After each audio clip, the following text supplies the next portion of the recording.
Well, good evening, everybody. Welcome back to Bible study.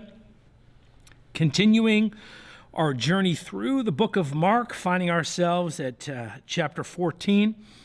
And last week we concluded looking at kind of that upper room supper and Peter with his claim that he would never deny Jesus, that he was willing to die with him. And Jesus kind of tells him kind of flat out, well, you think you know Peter, but you don't know, right? And so we'll pick it up in verse 32 tonight. We're going to do 10 verses.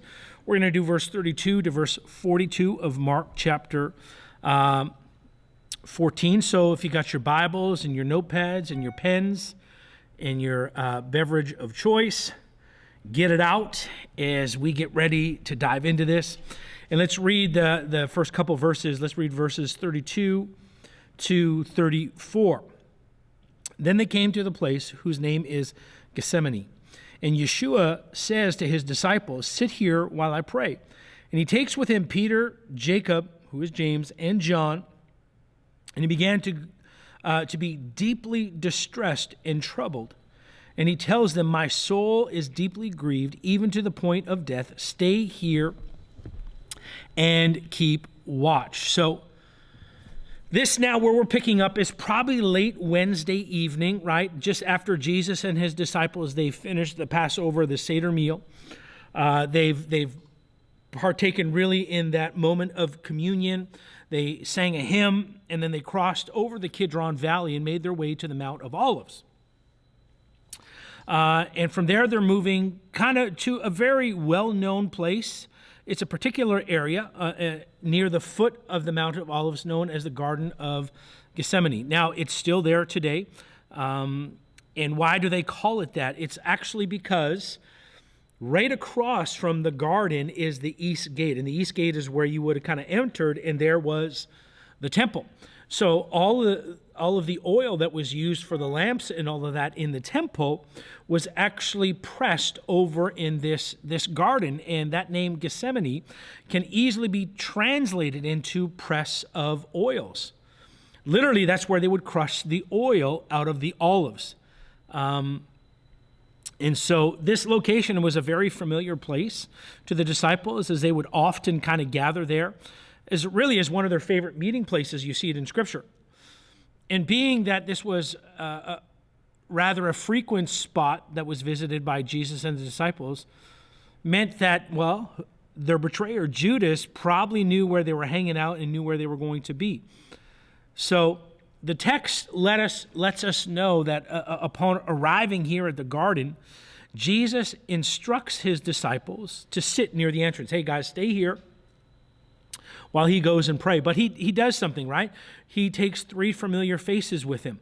He takes Peter, James, if you're reading the Tree of Life version, Jacob, and John to go a little bit further with him in pray. This would leave 8 of his disciples, right? Because there was 12. 8 plus 3 is 11. Judas has already left.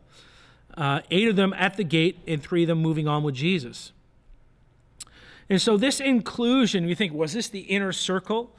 I think it's an important detail for you and I to note, because these are the same 3 disciples that actually accompanied Jesus on separate events, right? That we have seen at various stages in the book of Mark.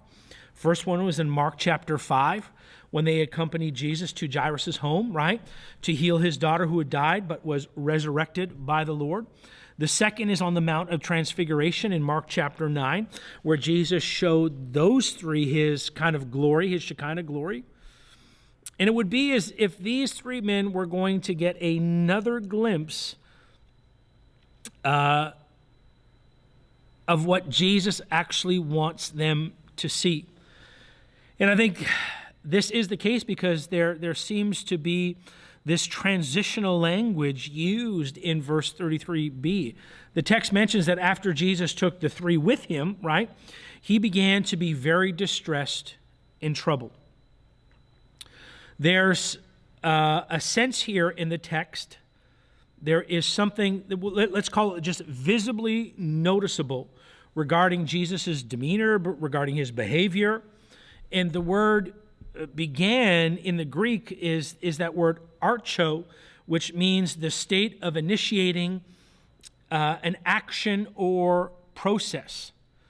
So, and in conjunction with the following two verbs, distressed and or troubled, it conveyed an increase of terror. Like, this is going to be tough, man. In other words, there was a change of emotions which became gradually unavoidable and actually noticeable, that they could actually notice it. And there are two kind of rare words. It's so important that when you read Scripture that you understand the words, right? And so there's two rare words that we need to examine in the Greek to actually get a better handle on this change of emotion. The first word is distressed, and the second word is troubled. And the Greek word for distressed is this word ekthambio, which means to be deeply troubled or greatly overwhelmed with emotion. That's what it actually means, to be greatly troubled or greatly overwhelmed by emotion. And the Greek word for troubled is actually the word adimonio, which is one becomes subject to this extreme mental or spiritual anguish and distress to the point of actually losing composure. And Mark further kind of expresses the weightiness of what Jesus is experiencing internally by saying in verse 34, what's he say? Well, let's read it. Let me just read it. Verse 34, my soul is deeply grieved. Your translation might say anguished, even to the point of death. In other words, what Jesus is kind of wrestling with internally regarding the reality of the Father's plan and was that this appointed time of death, it was quickly approaching. Literally, it was just around the corner. That what he would accomplish on the cross was so heavy that he can almost feel it before it was even going to happen. I remember when I was in the city of Petra, and if you've ever been outside on a hot day, like a really, really humid day, or even a perfect example when we were in Israel this past April, and when we were hiking up Masada, and it was even in the morning, but it was still hot, and I was going up with one, I won't mention names, but I was going up with somebody, and I thought they were going to die. They thought they were going to die. Making this trek, this hike up there, they were so out of breath. They were so like, I don't know if I can make it. I don't know if I could do it. And I'm literally, oh my goodness, are we calling like 911? Are we getting airlifted out of here? The truth was, right? The reality is they weren't actually going to die, but the moment, it was so intense. It was so real. It would be better to die than to kind of endure what was kind of left there to remain. What's happening here that we see in Jesus' case, he is so weighed by the reality of the coming cross and to the judgment of God being poured on him for the sins of the world, that he felt as if at that very present moment he was kind of dying. That's what we could kind of see into this. It's that feeling maybe you have when you receive the news of a loved one that you lost, when you get that phone call, really that nobody ever wants to get. It's as if the wind has been sucked right out of you.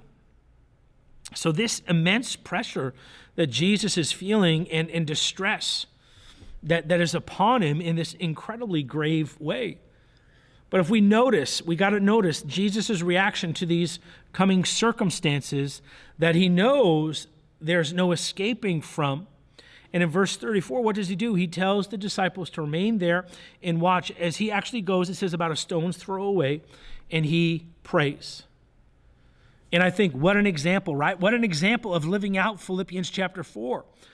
That being anxious is not a sin, but where does that anxiety lead you to, right? That's what we're learning. Where does it lead you? We can't help it in those moments to feel that, to feel overwhelmed, to feel that anxiety.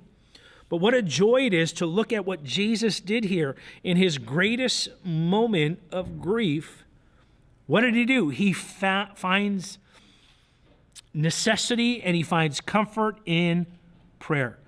Don't be anxious about anything, but in everything with prayer and petition, make your requests known to God. He's living it out, man. He is doing it. And I believe that's the takeaway, a huge takeaway as we've been looking at it in the series and even here today in Mark chapter 14, that we see that, hey, when we are struggling, when we are overwhelmed to the point where we think we're going to die, we go to prayer.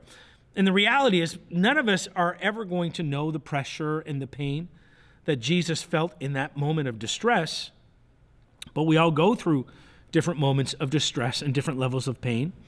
And he knew that he needed to rely upon the Father. And what an example for you and I to follow. And I think one question that could be asked is, what was the agony or distress in which Jesus was about to encounter that kind of moved him so deeply? Was it the physical pain in which he was about to commence, or was it something else?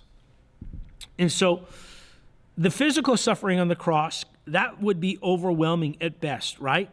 Jesus was about to depart from the three, knowing that he was about to endure this coming suffering alone. And I think real quickly, as we assess the distress, that kind of rhymes, that Jesus is experiencing in the garden, we got to keep in mind that the acknowledgement of his coming death, it didn't escape him. He had to mention this to his disciples 3 times in their time that they spent together there. And Mark 10:45 makes mention that the Son of Man did not come to what? To be served, but to serve and to give his life as a ransom for many. So the question would become, what did this reality, what did it kind of look like for Jesus, and how was he going to become that ransom? And really, to put it plainly, knowing that physical suffering, that it was coming, that it was just around the corner, that was not the issue, but rather the weight of, I think, what it meant to be a ransom for the many. I think that was the bigger weight. Becoming a substitute for sin of the many meant the realization of being forsaken by the Father. And that meant, wow, just the weight of that. That although death would be the means of accomplishing the atoning work of Christ, right? His bloodshed, Jesus becoming the curse and taking on sins of the many meant that God's righteous judgment had to be poured out onto him. To accomplish this means of reconciliation by becoming our sacrifice, right? By becoming the ultimate price to be paid for your sin and my sin and the sins of humanity, right? You check out what Paul says to the Galatians and what he says to Timothy. Galatians 3:13, Christ redeemed us from the curse of the law, having become a curse for us. For it is written, cursed is everyone who hangs on a tree, right? And then 1 Timothy 2:6, who gave himself as a ransom for all, the testimony given at the proper time. He gave himself as a ransom for all. How amazing that you and I get to walk in that freedom because of the ransom of Jesus. And so what Christ would enter by himself, it actually required seclusion with the Father. So in the meantime, what does he do? He gives instructions to the inner circle to remain there and to keep watch. Be vigilant, keep watch. And I guess what are they to keep watch for, right? That's a question we can ask. And we'll see later in verse 38. But let's look at our next couple verses, our next 4 verses, 35 to 38. And it says, going a little further, he fell to the ground and began praying that if possible, this hour might pass him by. And he was saying, Abba, Father, all things are possible for you. Take this cup from me, yet not what I will, but what you will. Then he comes and he finds them sleeping, and he tells Peter, Simon, you're asleep. Couldn't you keep watch for just 1 hour? Keep watching and praying so that you do not enter into temptation. The spirit is willing, but the flesh is weak. So as this pressure of Jesus's kind of impending suffering increases, verse 35 mentions that he actually falls to the ground and begins to pray. Matthew's gospel, if you jump into it, it provides us with a kind of a little bit more clarity as to what Mark records as Jesus is falling to the ground. The word fell in the Greek actually speaks to that of someone kind of laying prostrate on a floor as a means of devotion to prayer.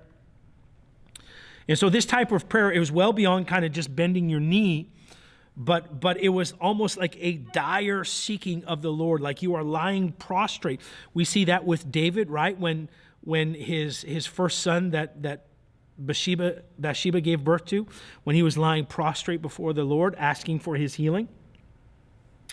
And this actually form of the word prayer in verse 35 actually speaks to the fact that Jesus was constantly praying this prayer, constantly, right? While in the garden, seeking to find if the weight of what was to come, if it could actually pass from him. And according to verse 37b, the request in which Jesus is actually petitioning the Father lasted at least an hour, right? We know. And we notice what Jesus is requesting from the Father in the indirect discourse from Mark in verse 35. Jesus is asking, if it's possible that the hour might pass him by, right? I think what we first got to recognize in this statement is it's kind of in the first class condition in the Greek, meaning that this question does not speak to Jesus' doubt of the Father's plan, not at all, which he knows is before him. The premise of this posed request really speaks to the reality that within the bounds of God's omniscience, right, he can do anything he so desires. Why? Because he's God.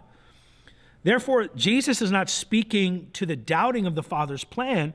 Rather, it was Jesus within his perfect humanity seeking from the Father if there was another means by which his plan can be accomplished. If there's any other way, right? If this hour might pass.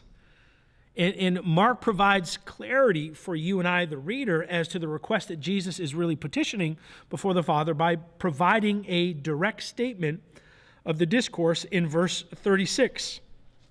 And this is what it says in verse 36. And he was saying, Abba, Father, all things are possible for you. Take this cup from me, yet not what I will, but what you will. So Jesus' request regarding this coming hour of suffering, which refers to what? Jesus' death. He's asking that this cup be removed from him. That's what he's really asking, this cup be removed. And so we got to recognize the two terms in here which Jesus uses, which correspond to one another. He makes mention of the hour to pass and the cup to pass. Both are referring to the same devastating event, right? These terms do not only speak to the coming physical harm of Jesus, but it speaks to the very wrath of God that is going to be poured out upon Jesus. Really, in other words, Jesus, the 100% God and 100% man, would endure the tragedy of being made sin, right? And as Paul says in 2 Corinthians chapter 5, verse 21, I believe it is. This kind of concept, theologically, for many, I think becomes quite difficult to comprehend, yet it only becomes difficult when we fail to understand the hypostatic union.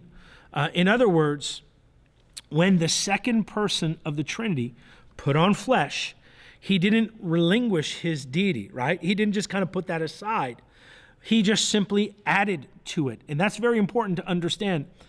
And here I think in that lies the great mystery of the incarnation. both the fullness of his divine nature and human nature, they actually dwelled together in one bodily form. Yet they did not mix. Distinctly separate, yet wholly dwelt in one person. And so the mystery of this union can, I think, be expressed in Philippians chapter 2, verse 5, where Paul kind of mentions that Jesus, what? He emptied himself. And that Greek word is kenosis, right?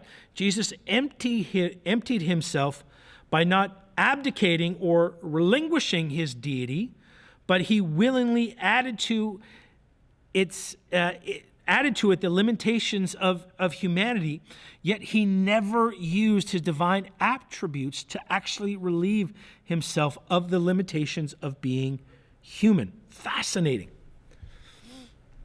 Because we know that Jesus' question to the Father, praying that this cup, that this hour would pass, was something that the Godhead planned in eternities past. It wasn't like this just kind of happened or they just stumbled upon it, meaning that this plan, this way of death, was always to be done, always to be fulfilled, right? That Jesus told of his death centuries ago, hundreds upon hundreds upon hundreds, 700 years ago, right?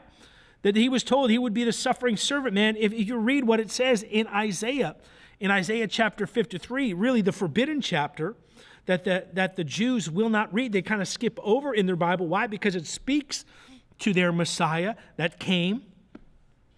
And it says this in Isaiah 53, verses 4 and 5. It says, surely our griefs he himself bore, and our sorrows he carried. Yet we ourselves esteem him stricken, smitten of God, and afflicted. But he was pierced through for our transgressions. He was crushed for our iniquities, and the chastising for our well-being fell upon him, and his scourging, and by his scourging we are healed. I think that's so fascinating, right? And even prior to that, in the Pentateuch, Moses records of how one would be deemed cursed by God and shown as a public example of his divine punishment. He would be hung upon a tree, right? Deuteronomy chapter 21, verse 33. But here we have Jesus crying out to the Father, and really for the first time in the New Testament calling the Father Abba, or my Father. And he is seeking to find another way. And I think herein lies the theological conundrum for some of us, right?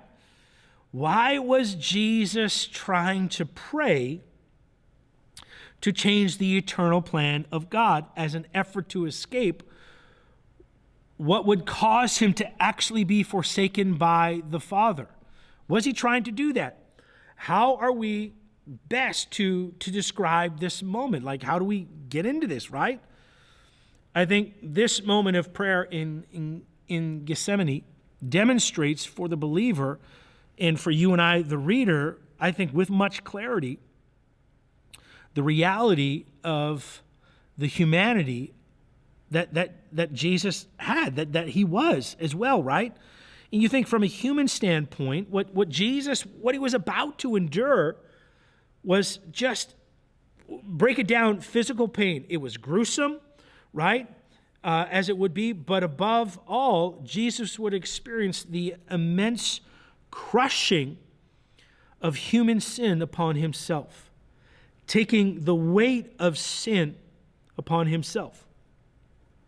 And I think here is where, in Jesus' greatest moment of distress and grief, he left us with the most beautiful gift, right? Which is what? The gift of prayer. The gift of prayer.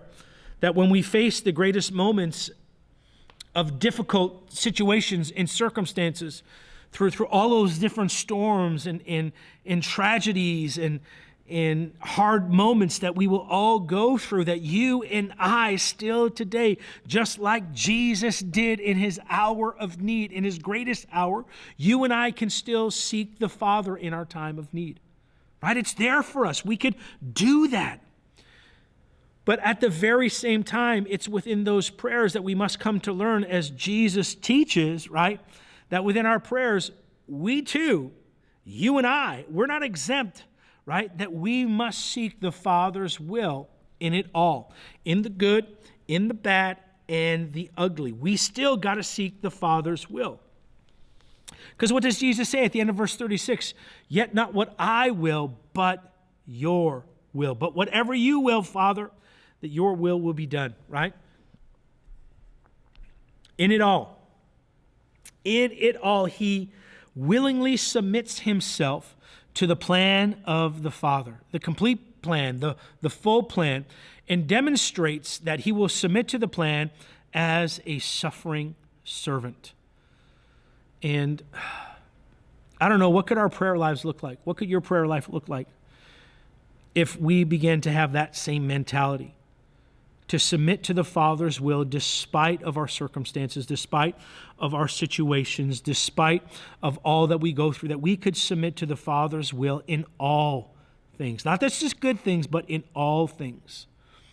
I think in doing that, how much more would you and I be shaped into the very image of God? Because really that's what our life is about, becoming more like Christ every single day, right? That process of sanctification, becoming more like him. Well, Mark continues, and at least an hour has passed, yet the inner circle that Jesus brought with him, those three that he brought with him to keep watch, what has happened? They've fallen asleep, right? And Mark switches back from Jesus praying in the garden to the disciples' failure in the garden. And in verse 37, Jesus calls out Peter, right? Who at this point represents the whole bunch with him. He's just calling out Peter. And the text makes it plain that these men were found asleep, not once, not twice, but 3 times according to the gospel record. And if you realize what I mentioned earlier, that they were to what? They were to keep watch. They were to keep watch. And the question that maybe we asked is, what were they keeping watch for? What were they keeping their eyes open for? Well, here we have it in verse 38. Let's read verse 38.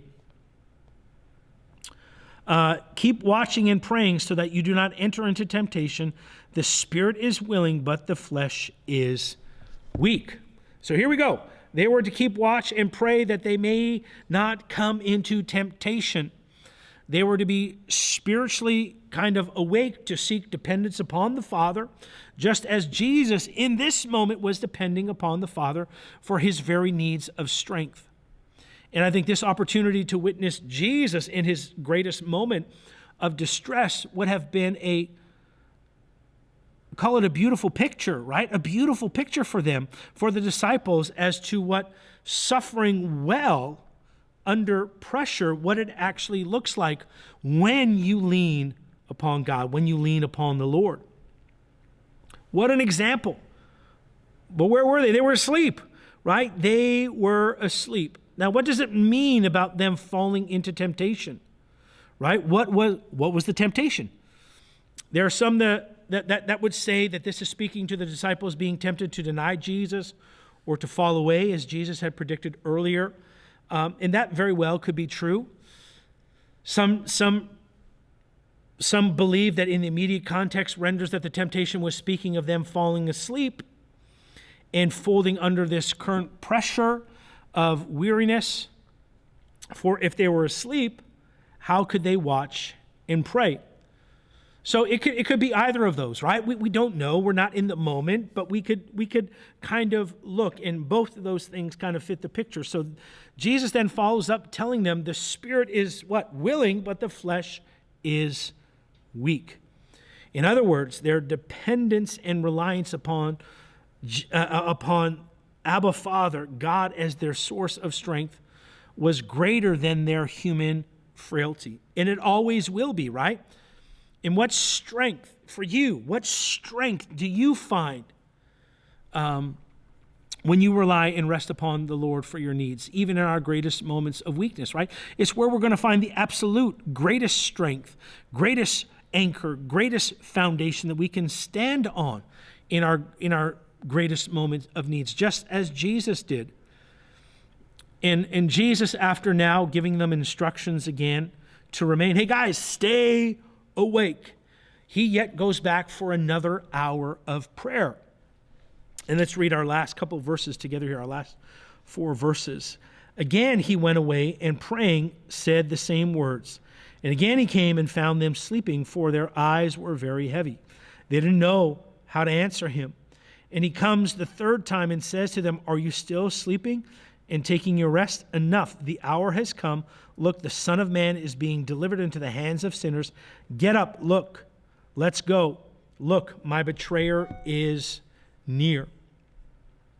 So Mark tells us that this kind of back and forth with the disciples and the intense prayer between Jesus and the Father kind of was an all-night kind of ordeal, right? We read it, it's a couple verses in here, but most likely, if we were to kind of piece this together in timelines, they most likely arrived at the garden around 10 or 11, and if prayer consisted kind of for a minimum of 1 hour spurts 3 different times, that this really means that this event in Gethsemane lasted most likely till about 1 a.m.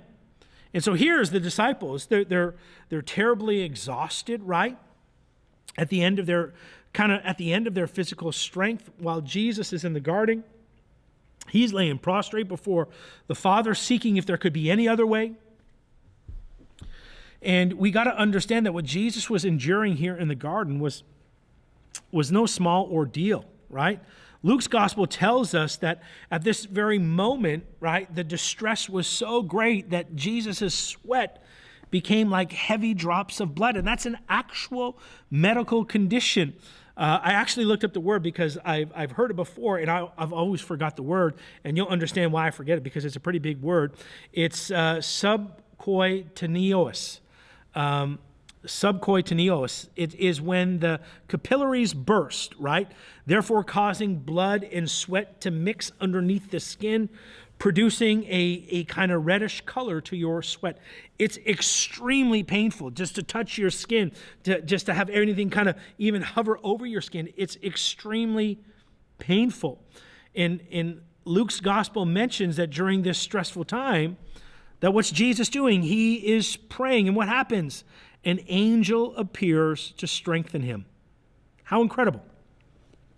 It was through the strengthening of the angel, right, that we see during Jesus' greatest time of anguish, actually gave him the strength to endure. And all of this is accomplished by what?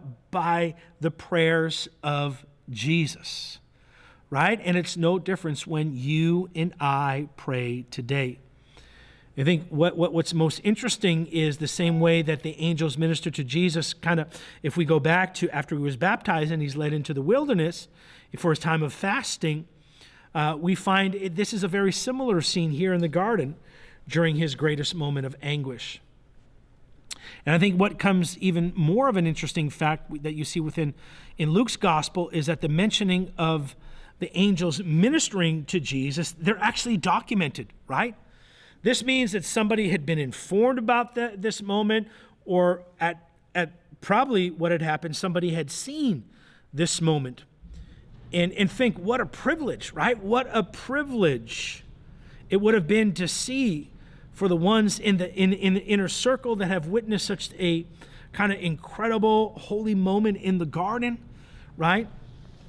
I think it goes without saying that through each hour, Jesus returned to the same answer in which he began in regarding the eternal plan for salvation.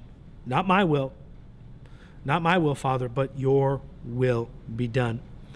It was now this last time, this 3rd time upon Jesus' return to the inner circle, that in finding the disciples asleep, finding them kind of disoriented, that he lets them know their time of resting and sleeping, it's over. It's done with. It's past. For the time of betrayal, it's come. It's right here. It's knocking on the door.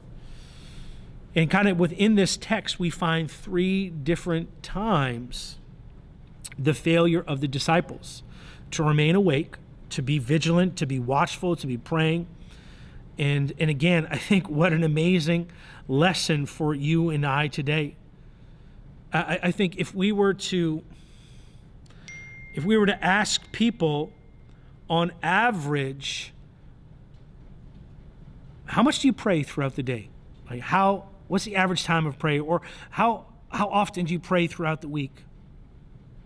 I'm going to go out on a limb and say it's probably the lowest thing on their priority list, because the time it takes, right? And nobody has that extra time. And I think prayer, it's a practice, right? It's a practice that requires much persistence, and is something that we find, even so, I think this text makes it really clear and plain how important prayer is for you and I today. That your prayer life, that my prayer life, that our prayer life shouldn't be centered upon the things which we need alone, but rather how can we align our will with the plans of God in all things, right? In all things. That no longer is our prayer just seeing God, as you've heard me use this term before, a cosmic vending machine, but how do we get to that place like Jesus? Okay, not my will, but your will be done. But we could pray for those things, right? We could pray for our needs. We can make them all there, but not my will, but your will be done. Because I think when trials and circumstances often increase in our lives, that's when we often default to prayer. And what do? We ask the Lord to take these things away. Yet failing to realize that it's through this suffering that we find strength in the Lord, right? My grace is sufficient for you. My power is made perfect in your weakness, man. You can read what it says in 1 Peter chapter 5, verses 6 and 10. What if we saw prayer not as a task, right? Not as a duty, not as a task, not as a check the box, but an opportunity, right? An opportunity for you and I to engage with the creator of the universe. Think about that, the creator of the universe in his work here on earth. That we get to partner with him. That rather than seeing prayer as a time waster, or I just don't have time for it, we see it as an opportunity to fellowship with the Lord and to know him and to know his will more for our lives. I think we should never see prayer as an obligation or just something that we do at night or that we do in the morning, but it's a daily opportunity. It's communion with the Father that actually deepens our dependency upon him. And I think it's in doing that we get to know Jesus more. We get to see that there is actually glory in suffering.